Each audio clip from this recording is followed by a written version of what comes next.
So let's talk about breakups today, okay? Now, who am I to give advice on this stuff? Well, I've been a matchmaker for 15 years. I've written 2 books. I've had 2 radio shows, and I'm all in on this subject of love and dating. Okay, number 1, the best revenge is being happy. Happiness is your best revenge.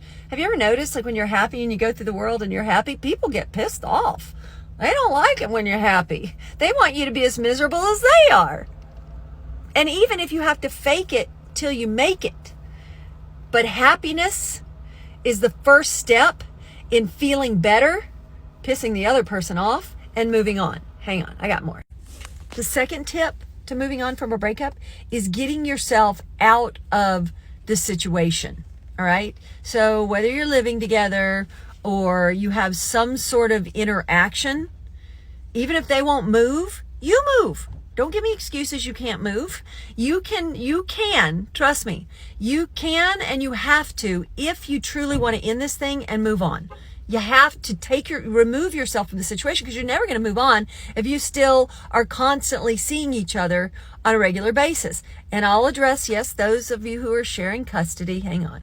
First of all, I hope to God you're not sharing custody of an animal, because as much as I love animals and have 7 animals myself, sharing custody of an animal while your heart might be breaking is just going to prevent you from moving on into the next relationship, because that means you're requiring that person to be okay with you constantly sharing the pet with your ex. And again, I love pets, but sharing custody of a child is a non-negotiable. Sharing custody of a pet is something you should not be doing. All right. If you truly want to move on, you got to cut ties. And if you have to share custody with a child, just have strong boundaries in place.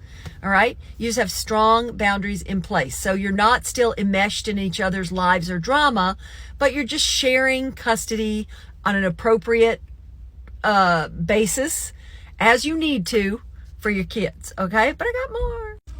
When all else fails and you're not sharing custody and they're just an ex that keeps wanting to pop into the picture, but you want to move on, you have to block them. Block them.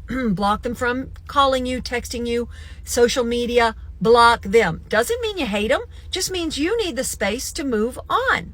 A lot of times they want to break up with you, but they still want to keep watching your stuff or being involved. They don't get to. They don't get to because it stays in your head. Stays in your head. And when they're in your head, you're not going to be able to move on. All right, I got one last one for you. Hang on. Last but not least, you've got to, anytime you think of the ex, you want to think romantic thoughts. You want to think of all the good times. No.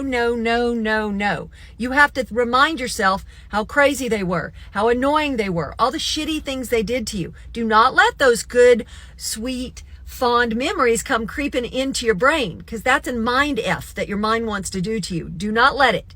Any good memory comes in, stop it.